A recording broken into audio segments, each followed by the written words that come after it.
Assalamualaikum warahmatullahi wabarakatuh. Berjumpa lagi di channel kita Edi Prayitno, Menahem Ali Official, Geraha Mu'alaf TV. Dan seperti biasa, setiap malam minggu kita selalu mengadakan kajian-kajian yang menarik. Dan saat ini saya masih ditemani oleh Ustadz Menahem Ali. Assalamualaikum Ustadz. Waalaikumsalam warahmatullahi wabarakatuh. Pada pembahasan kali ini saya ingin mengangkat sebuah kisah, yaitu kisah dari Nabi Zakaria. Ini menarik, kenapa? Karena Nabi ini diceritakan juga di dalam Al-Quran, Nabi ini juga diceritakan di dalam Alkitab. Nah, apa keistimewaan dari Nabi Zakaria ini? Nanti akan diuraikan ya oleh Ustadz Menahem Ali. Bagaimana ini Ustadz soal Nabi Zakaria? Ya, baik Pak Edi. Sebelum kita bahas mengenai tokoh sentral yang bernama Zakaria, paling tidak kita harus paham dulu dalam perspektif Quran. Kalau kita tahu bahwa Al-Quran ini terdiri atas 114 surah. 114 surah itu ternyata hampir bisa dipastikan sebagian besar ayat-ayat yang termaktub di dalamnya itu berkaitan dengan kisah. Kisah. Kalau bahasa Quran menyebut dengan sebutan kisah. Kalau bahasa kita diartikan sama dengan kisah. Jadi bahasa Quran, yakni istilah kisah itu diadopsi dalam bahasa Indonesia menjadi kisah. Tapi ada perbedaan makna yang sangat diametral. Kalau istilah kisah dalam bahasa kita, itu maksudnya bisa fakta, bisa fiksi. Makanya kalau disebut kisah maling kundang, itu fiksi. Kalau disebut kisah Roro Mendut, itu fiksi. Kisah Romeo and Juliet, itu fiksi. Tapi ada juga dalam konteks fakta, bukan fiksi. Misalnya kisah perang Diponegoro. Hikayat perang Aceh, kisah perang Aceh, itu fakta. Jadi dalam bahasa kita istilah kisah itu masih bisa bermakna fakta, bisa bermakna fiksi. Tapi kalau dalam Al-Quran disebut dengan istilah kisah, pakai huruf ki ya, kisah itu bermakna fakta, bukan dalam konteks fiksi. Kalau fakta berarti itu peristiwa yang terjadi di masa lampau dan bisa divalidasi kebenarannya. Jadi kalau di dalam Quran itu tercantum mengenai kisah, mengenai soal tokoh yang bernama Zakaria, itu bukan hanya termaktub di dalam Al-Quran, tapi juga termaktub di luar Quran atau tertulis di luar dokumen Quran. Itulah sebabnya tadi Pak Edi kan sudah mengatakan di pengantar bahwa kisah Zakaria itu bukan hanya ada di dalam Al-Quran, tapi juga tertulis di dalam Alkitab. Karena memang ada semacam validasi. Jadi kalau disebut kisah itu pasti ada validasi. Seperti pembahasan kita pada pekan yang lalu. Ketika bicara mengenai Santa Maria atau Santo Yoachim, ternyata bukan hanya termaktub di dalam kitab tafsir, tulisan para ulama kita, tapi juga tertulis di dalam dokumen pembanding. Dokumen eksternalnya adalah misalnya Injil Yakobus yang kemarin kita sudah pernah bahas. Nah, sekarang kalau kita sebut kisah, berarti ini fakta yang terjadi di masa lampau. Kalau fakta ini terjadi di masa lampau, kira-kira berapa persentase kisah yang termaktub dalam Al-Quran? Ternyata mengejutkan Pak Edi. Mengejutkannya adalah hampir bisa dipastikan 2/3 isi Quran itu kisah. Kisah ya. 2/3 loh. Itu porsi yang jumbo, bukan porsi yang mini. Itu porsi jumbo, 2/3 itu. 3/4-nya berarti. Iya. Sedangkan kalau soal hukum, misalnya dilarang makan babi, dilarang makan darah, itu kan prosentasinya kecil. Sifatnya berkaitan dengan hukum atau syariat itu kecil porsinya. Kebanyakan kisah. Nah, kalau kita cermati, kenapa lebih banyak porsi kisah? Karena ini fakta itu bisa berulang. Fakta itu bisa terjadi lagi. Meskipun person itu bisa berbeda. Setting historisnya bisa beda. Lokasi yang terjadi di mana peristiwa itu ada, itu bisa bergeser di lokasi yang lain. Tetapi substansinya tetap sama.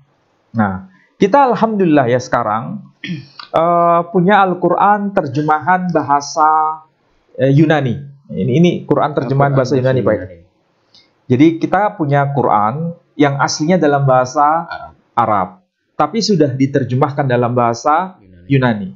Padahal kalau bahasa Yunani itu pasti yang ada di benak kita itu adalah Alkitab. Misalnya ini ya, kita bisa lihat ini. Ini kan Alkitab, Perjanjian Baru. Ini kan ada bahasa Latin, ini ada bahasa Yunani. Ini bahasa Latin, ini bahasa Yunani. Sedangkan ini Quran, ya, Quran ini bahasa Arab, ini bahasa Yunani. Kita juga punya Quran bahasa Latin yang kemarin sudah saya tunjukkan. Ini kan Quran bahasa Latin, ya kan? Ini bahasa Latin semua. Makanya di sini di bagian awal covernya tertulis Latin Translation of the Quran. Jadi kita bersyukur sekarang karena sudah era abad 21, Quran dalam berbagai bahasa, termasuk dalam bahasa Yunani, bahasa Latin, bahasa Ibrani, kita bisa akses. Dan itu kita bisa belajar bersama. Karena nama ini akan menjadi kunci pembahasan kita. Nah, termasuk kita bahas tokoh yang bernama Zakaria. Intinya, kalau kita bandingkan apa yang termaktub dalam Al-Quran atau yang di luar Quran, pasti ada pesan. Khusus mengenai apa yang dibicarakan dalam Quran, itu kalau bahasa Arabnya menarik. Itu pakai istilah apa itu? Misalnya kita bisa baca dari surah Maryam ini ya. Surah Maryam ini.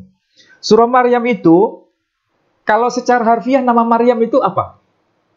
Seingat saya pernah jelaskan bahwa nama Maryam secara harfiah itu artinya getir atau pahit. Oh iya, pahit. Ya kan? Jadi secara harfiah itu maknanya getir atau pahit. Jadi ini beda dengan kuliner yang kita sering konsumsi. Misalnya soto Maryam, gulai Maryam, kemudian roti Maryam. Yeah. Semua itu adalah sesuatu yang sifatnya menyenangkan, gurih, enak, delicious. Tapi itu tidak sebanding dengan nama Maryam itu sendiri. Karena istilah Maryam, nama itu bermakna pahit atau getir.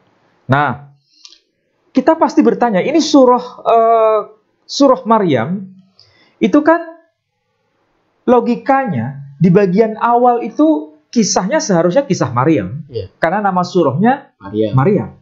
Tapi kenapa di bagian awal tuh yang diceritakan bukan Maryam, tapi Zakaria? Oh iya. Iya kan? Iya. Bukan Maryam. Padahal nama surahnya surah Maryam.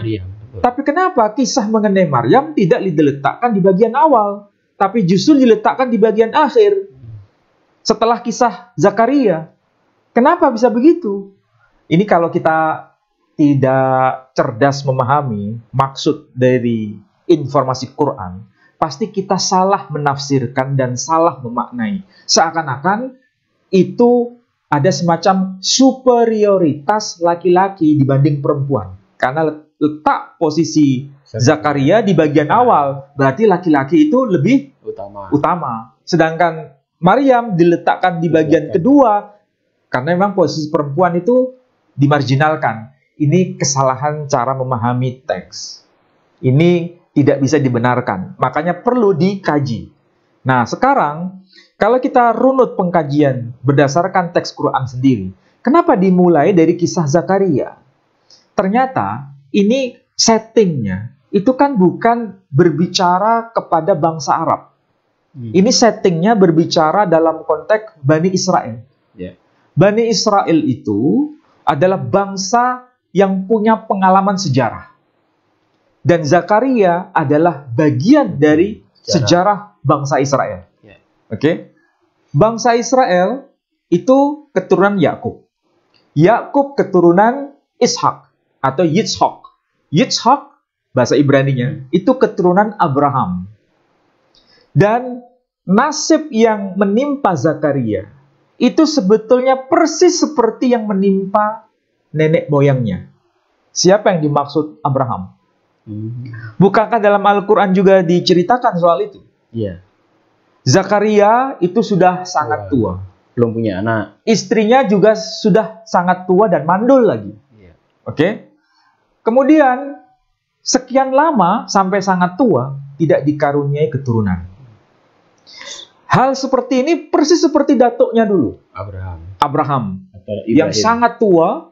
Kemudian istrinya yang bernama Sayyidah Sarah juga sangat tua dan mandul. Tapi dia mendapatkan anugerah di masa yang sangat tua, yakni keturunan yang bernama Yitzhak. Karena saat itu Sarah ataupun Abraham menertawakan dirinya. Bagaimana mungkin saya sudah tua dapat berita hamil, keturunan, dapat anak. Maka anak itu nanti diberi nama Yitzhak. Arti harfiahnya dia yang tertawa. Jadi nama itu mencerminkan peristiwa yang melatarinya. Jadi kalau ini settingnya bangsa Ibrani atau bangsa Israel, berarti ini adalah kasus yang dulu pernah terjadi. Ini sulit memang. Sulit dalam arti orang yang sangat tua, sangat sulit punya anak. Sangat sulit punya anak. Tapi itu mudah sebetulnya. Karena sudah ada pengalaman di masa lampau. Pengalaman di masa lampau itu menjadi pelajaran bagi bangsa Israel. Pertanyaannya, apakah bangsa Israel menerima kenabian Zakaria? Tidak. Apakah bangsa Israel menerima kenabian Yahya, putra Zakaria? Juga tidak. Israel ya. Bangsa Israel sampai hari ini tidak mau menerima kenabian Yahya. Termasuk saudara kita kaum Kristiani melaporkan kepada kita bahwa Yohanes Pembaptis itu nabi, sebagaimana yang dijelaskan dalam Injil Lukas. Yohanes Pembaptis itu seorang nabi. Tapi apakah kenabian Yohanes Pembaptis diterima oleh orang Yahudi? Ditolak. Tapi sama Kristen diterima. Sama Kristen diterima. Kan termaktub di dalam Injil Lukas. Tapi yang disebut nama Zakaria itu tidak disebut nabi, tapi disebut sebagai imam. Karena dia dari keturunan Imam Harun. Dan itu termaktub dalam Injil Lukas. Nah, pertanyaannya, apa makna Zakaria? Ini kalau saya kutip dari Quran terjemahan bahasa Yunani. Ini menarik Pak Edi. Ini kalau bahasa Arabnya kan, mungkin Pak Edi bisa cek dulu terjemahan bahasa Indonesia. Surah ke-19 ayat yang kedua. Yang dibacakan ini adalah penjelasan tentang rahmat Tuhanmu kepada hambanya Zakaria. Coba diulangi, Pak Edi. Yang dibacakan ini adalah penjelasan tentang rahmat Tuhanmu kepada hambanya Zakaria. Itu arti secara harfiah, ya, secara harfiah. Tapi sebetulnya kurang tepat kalau dimaknai secara demikian. Karena ada beberapa unsur yang sebenarnya ini sangat begitu kuat dalam redaksi bahasa Arabnya, tapi tidak terwakili dalam bahasa terjemahan. Nah, perhatikan kalau bahasa Arabnya. Di sini tertulis Dzikru rahmati rabbika abdahu Zakaria. Jadi maksudnya ini ada dua kata kunci di sini. Ada kata dzikru, kita sebut dengan istilah dzikr. Apa artinya? Ingat. Dzikr, ingat. Dzikru, ini satu makna dengan istilah dzikru. Dzikr, ingat. Sedangkan nama, di sini muncul nama Zakaria. Zakaria itu bahasa Ibraninya dari kata Zechar, Yah. Zechar, Yah. Zechar itu artinya dia telah mengingat. Siapa yang dia telah mengingat? Yah. Yah itu potongan dari kata Yod-He, Vav-He, Tuhan. Maksudnya Tuhan telah mengingat dia. Jadi itulah bahasa Quran ketika diwakili dengan bahasa aslinya. Dibuka dengan kata zikru, ditutup dengan nama Zakaria. Pola seperti ini itu muncul di berbagai ayat Pak ini. Bukan hanya ini. Termasuk misalnya surah Al-Baqarah, surah kedua ayat 127. Itu kata kerja itu disandingkan dengan nama. Persis kayak begini. Yang termaktub dalam surah Maryam. Di surah Al-Baqarah itu misalnya, wa idh yarfa'u Ibrahimul qawa'ida minal baiti wa Ismail Rabbana taqabbal minna innaka antas samiul alim. Ingatlah tatkala Ibrahim meninggikan pondasi rumah Tuhan bersama sang putra yakni Ismail. Ada nama di situ, Ismail. Kemudian Rabbana taqabbal minna innaka antas samiul alim. Ada kata as-sami. As-sami itu Tuhan yang maha mendengar. Sedangkan Ismail dari kata syama dan il, Tuhan yang telah mendengar. Menarik kan? Iya. Itu bahasa Quran kayak begitu. Jadi, kenapa bisa muncul nama Zakaria dan dikaitkan dengan istilah zikru di sini? Ini kalau kita kupas dari sisi bahasa Arabnya itu luar biasa. Bangsa Israel, khususnya bicara mengenai tokoh yang bernama Zakaria, itu adalah tokoh yang dianggap dimarginalkan. Kenapa dimarginalkan? Kalau orang itu tidak punya keturunan, kalau orang itu tidak punya pelanjut, dia dianggap sebagai orang yang tidak berguna. Dalam tradisi Bani Israel itu sangat menyedihkan memang. Kalau seseorang tidak punya keturunan, seseorang itu tidak punya generasi pelanjut, itu dia mendapatkan aib. Artinya dia dilupakan oleh banyak orang. Dia dianggap sebagai yang tidak berguna tadi, dilupakan intinya. Tapi dalam konteks ini, Tuhan atau Allah atau Yud-He-Vav-He dalam bahasa Ibrani, dia yang maha mutlak itu tidak pernah melupakan Zakaria, tapi senantiasa mengingat Zakaria. Kalau orang lain bisa melupakan Zakaria, satu-satunya yang tidak melupakan Zakaria hanya Tuhan sendiri. Nah, itulah sebabnya namanya itu mengandung makna. Itulah sebabnya disebut Zakaria, karena Tuhan selalu mengingat dia.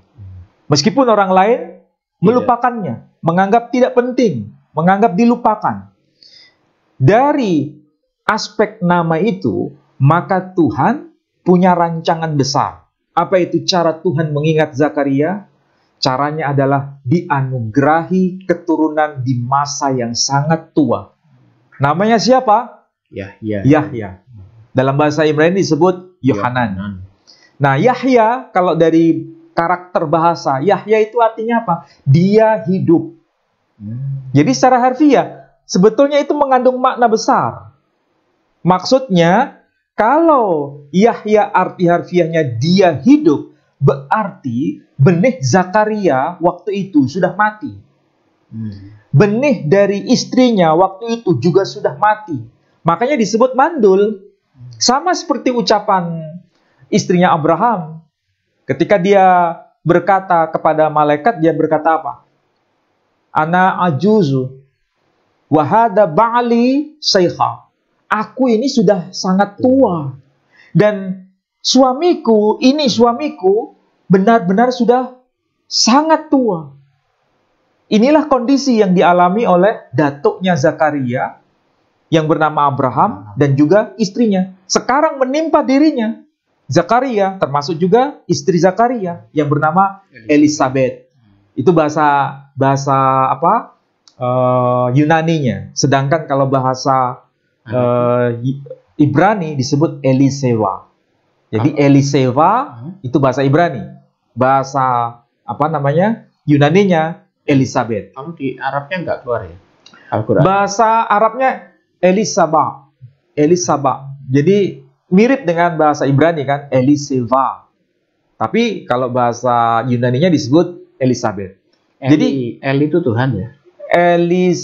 Eli itu memang artinya Tuhan. Eli, Tuhanku. Eli. Dan kalau pelajari secara detail, Zakaria itu dilupakan banyak orang, tapi diingat oleh Tuhan sendiri, dan Tuhan tidak pernah melupakannya. Maka sebagai bentuk hadiah dari itu, diberikan keturunan yang bernama Yahya, artinya hidup. Bagi benih yang mati, dihidupkan kembali. Ini bagi Tuhan sendiri, itu mudah. Tapi bagi orang, itu sulit. Mustahil. Tetapi ingat, Bani Israel sudah punya rekaman bahwa dulu datuknya juga mengalami hal seperti ini. Sebetulnya nggak sulit lagi. Sulit, tapi mudah. Ya. Tidak ada yang tidak mungkin. Karena sudah ada contohnya. Nabi Abraham itu. Abraham itu. Jadi kesimpulannya sulit, tapi mudah. Lalu dilanjutkan dengan sesuatu yang sangat sulit dan memang betul-betul nggak ada contoh. Apa itu? Santa Maria. Santa Maria itu kan bukan statusnya sebagai istri Yusuf. Kemarin kita bahas dengan istilah Gavra. Jadi kalau Gavra itu statusnya sebetulnya bukan sebagai suami secara normal, tapi dalam arti sebagai pelindung. Wali ya. Dalam arti sebagai wali yang menjaga dia. Makanya di dalam bahasa Suryani yang kemarin kita bahas secara detail, kalau disebut Ba'lain dalam bahasa Suryani itu suami dan betul-betul sebagai suami. Tapi kalau disebut Gavra itu konteksnya ada selisih usia yang tidak sepadan. Makanya dia sebagai yang memelihara, yang melindungi, yang menjaga. Sehingga gereja ortodok pun menggambarkan Santo Yosef itu sebagai orang yang sudah berumur, bukan sama-sama masih muda, yang usia sepadan, bukan. Nah, kita lihat kalau skenario Tuhan sendiri, skenario ilahi, Zakaria dengan istrinya, suami istri, sulit tapi mudah, karena ada contohnya, sudah ada sampelnya. Hal yang kedua, Maryam atau Santa Maria. Ini betul-betul sulit, karena tidak ada contoh. Tidak ada campur tangan laki-laki. Ya memang tidak ada campur tangan laki-laki. Karena tidak ada campur tangan laki-laki, itu sulit dibayangkan dan memang sulit diterima akal. Bagaimana mungkin seorang perempuan bisa hamil tanpa seorang sentuhan laki-laki? Itulah sebabnya kalau kita baca kitab Talmud Yahudi itu, dalam misalnya Mesechet Kitin, kemudian Masechet Hagiga, kemudian Masechet Sanhedrin, itu ada beberapa juz kitab Talmud. Itu yang menggambarkan Santa Maria itu sebagai seorang yang negatif. Menggambarkan putra Maria sebagai tokoh yang negatif. Saya tidak berani mengucapkan di sini karena itu sangat aib kalau diutarakan. Tapi cukup saya wakilkan dengan istilah negatif. Karena memang begitulah yang tergambarkan di dalam kitab Talmud. Mengenai siapa Maria, siapa Santa Maria, dan siapa putra Santa Maria. Dan itu saya kira perlu menjadi pelajaran bagi semua. Bagi saya pribadi dan bagi muslim secara umum, kenapa kisah ini ada kesamaan dengan Alkitab? Jangan dibayangkan, oh berarti Al-Quran menjiplak. Kalau Al-Quran menjiplak, mungkin barangkali kita harus mendinginkan situasi dulu. Kenapa ya disebut menjiplak? Kalau Al-Quran ada kesamaan dengan Alkitab. Kalau ada Al-Quran ada kemiripan dengan kitab Weda, bagaimana? Apakah itu juga menjiplak?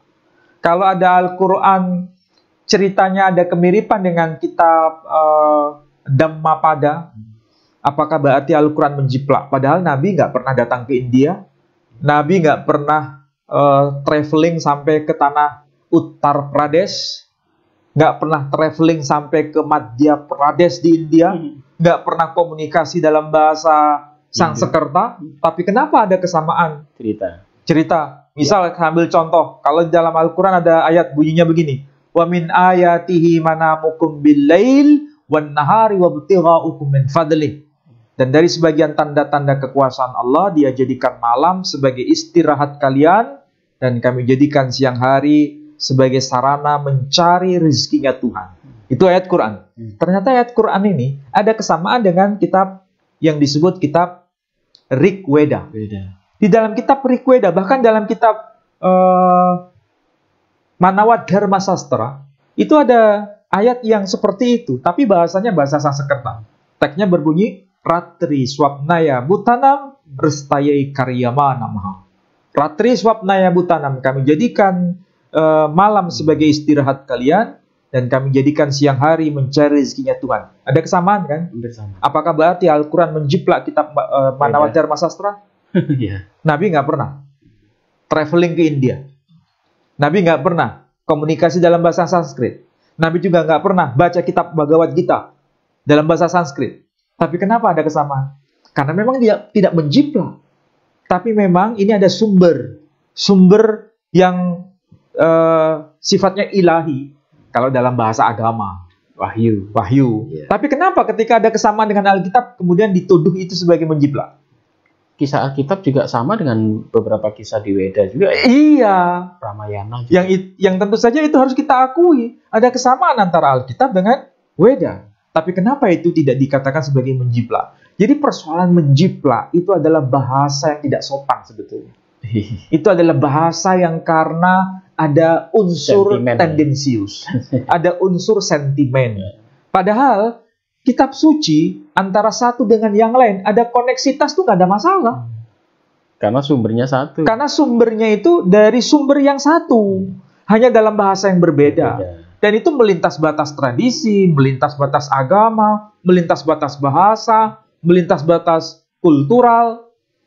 Tapi yang disampaikan dalam Quran ini ketika bicara Zakaria, ada sesuatu yang beda dengan Alkitab. Ada sesuatu yang sama dengan Alkitab. Yang sama, ya jangan dibeda-bedakan. Tapi yang beda, jangan disama-samakan. Misal, kalau di dalam Alkitab, Zakaria itu tidak bicara berapa hari? Hanya 3 hari. 3 hari. 3 hari dalam Al-Quran. Zakaria tidak bicara itu dalam 3 hari. Tapi di dalam Injil Lukas, dia tidak bisa bicara sampai anak itu dilahirkan. Sampai lahir. Betul. Berarti sama atau beda ini? Beda. Yang beda jangan disama-samakan.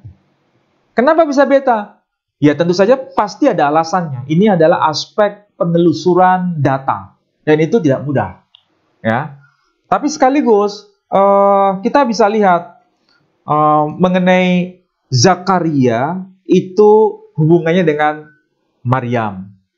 Ternyata Alkitab memberikan konfirmasi bahwa Maryam itu punya saudara perempuan yang bernama Elizabeth. Makanya di dalam Alkitab, khususnya Injil Lukas, malaikat itu menyapa Maryam dengan sebutan, kalau di Indonesia kan begini, Elizabeth, saudara perempuanmu, hari ini telah mengandung. Gitu kan? Iya. Itu ucapan malaikat kepada Maryam. Artinya, relasi darah antara Elizabeth dengan Maryam itu dikuatkan dengan Injil Lukas. Dan kita tahu berarti antara Maryam dengan Elizabeth ini keduanya masih keturunan Elizabeth. Elizabeth dari istrinya Imam Harun. Itu kalau dalam perspektif Injil Lukas. Tapi kalau dalam perspektif Al-Quran itu ada beda. Tapi bukan berarti bertentangan. Hanya orientasi yang satu gender laki, yang satu gender perempuan. Quran gender laki-laki. Makanya di situ disebut ya ukhta Harun, wahai saudara perempuan Harun. Maksudnya Santa Maria punya saudara laki-laki yang bernama Harun pada masanya.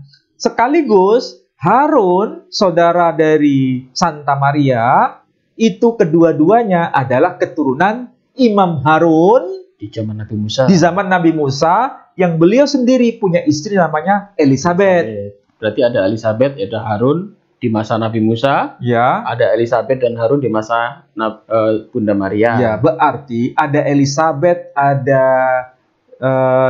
Harun di masa Perjanjian Lama, ada Elizabeth dan ada Harun di masa Perjanjian Baru. Dan itu merupakan ciri dari bahasa Timur Tengah. Nah, penyebutan nama Zakaria, kalau kita lihat dalam bahasa Arabnya kan disebut dengan Zakaria. Sedangkan dalam bahasa Ibrani disebut Zechariah. Nah, kalau bahasa Yunaninya, di sini tertulis Zakaria. Ini saya baca ya, bahasa Yunaninya. Aute enai mia apgc. APGC.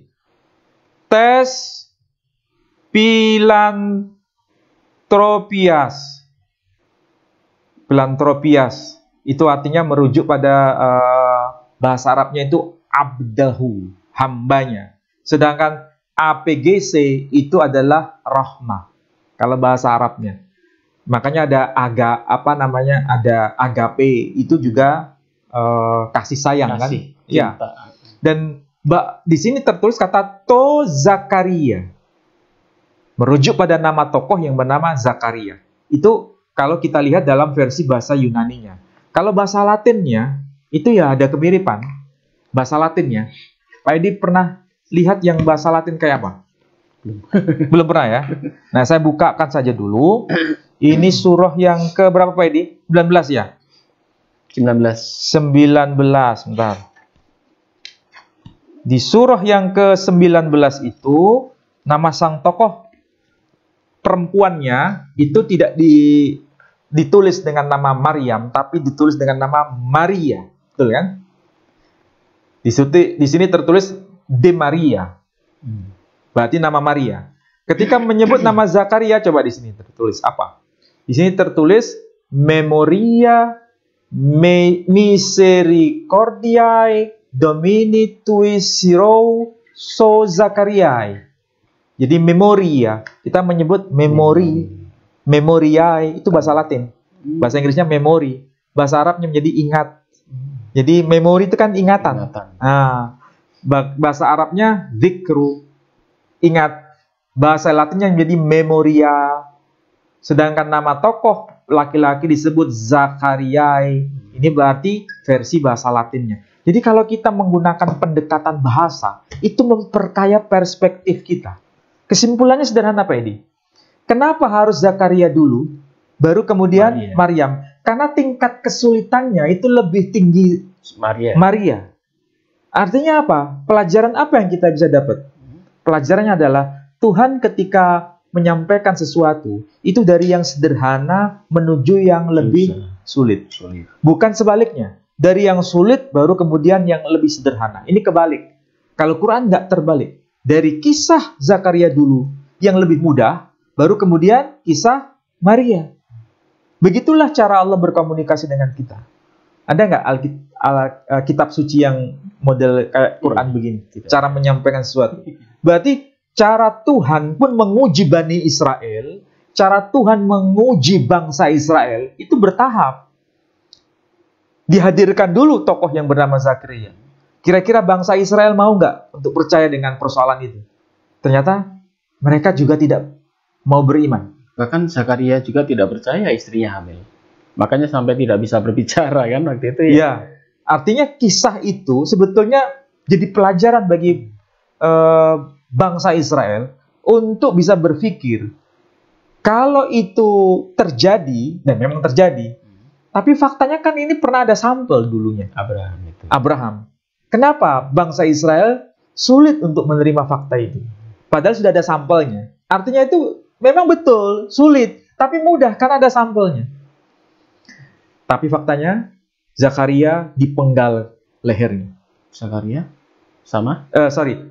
Yohanes Pembaptis dipenggal lehernya. Ya kan? Oleh Herodes yang memenggal kepala. Tapi tidak ada pembelaan dari bangsa Israel waktu itu. Bahkan mereka tidak beriman sampai hari ini kepada Yahya. Padahal itu yang membuka jalan Yesus ya. Karena yang membaptis Yesus kan Yohanes. Jadi dua orang ini nggak bisa dipisah sebetulnya. Yesus lahir dari Maria. Kemudian Yohanes Pembaptis lahir dari Elizabeth saudaranya. Iya, jadi Elizabeth dengan Santa Maria itu masih saudara. Sedangkan Yesus dengan Yohanes Pembaptis masih satu saudara. Jadi ini dua bersaudara yang memiliki kasus yang bisa dikatakan ada kemiripan, tapi yang satu tingkat kesulitannya rendah, yang satu tingkat kesulitannya tinggi. Dan kesulitan tinggi itu malah menjadikan Yesus sebagai Tuhan. Nah, itu kan bicara soal iman ya. Jadi saya tidak berhak untuk menghakimi. Jadi ada kesamaan memang. Dan saya harus akui ada kesamaan. Kesamaan itu tidak boleh ditolak. Jangan dibuat beda. Tapi yang beda jangan dibuat sama. Baik, itu persoalan. Saudaraku sekalian. Jadi menarik ya. kita sudah membuka sebuah informasi yang menarik bahwasanya Al-Quran dengan ayatnya di surah Maryam, terutama dari keluarga Zakaria, kemudian dari keluarga Elizabeth, dan juga dari keluarga Bunda Maria, yang sama-sama melahirkan orang yang sangat menjadi tokoh utama ya sampai hari ini, yaitu lahirnya Yesus dan juga Yohanes Pembaptis. Dari hal yang mustahil, Allah bisa menciptakan yang mustahil itu tidak menjadi mustahil. Bahkan Maria pun tanpa laki-laki bisa hamil dan melahirkan Yesus. Dan itu sebuah kegemparan di saat itu ya. Baiklah saudara-saudaraku sekalian, saya ingatkan sekali lagi bahwasanya kami dari Yayasan Pembina Mu'alaf At-Tauhid, ya, terutama di wilayah Jawa Timur yang berkantor pusat di Surabaya, masih membuka kesempatan untuk Anda semua berpartisipasi kepada kami. Untuk apa? Untuk program pembinaan para mu'alaf, kemudian untuk program pembangunan masjid, program kita akan membangun rumah singgah untuk para mu'alaf juga. Tolong salurkan dana Anda kepada kami di rekening bawah ini ya, Bank Syariah Indonesia, di nomor rekening 11188889971 atas nama Yayasan Pembina Mu'alaf At-Tauhid Jawa Timur. Dan untuk Bapak Ibu sekalian yang merasa tayangan ini berguna untuk Anda, dan Anda mau berpartisipasi kepada kami ucapkan banyak terima kasih, dan semoga amal ibadah Bapak Ibu semua diterima oleh Allah Subhanahu wa Ta'ala. Mungkin ada closing, Ustadz, silakan Ustadz. Ya, paling tidak kita harus memahami bahwa Al-Quran itu bukan kitab suci yang berdiri sendiri tanpa ada mata rantai dengan kitab suci sebelumnya. Artinya ada koneksitas. Kalaupun ada kesamaan, ada perbedaan, itu wajar.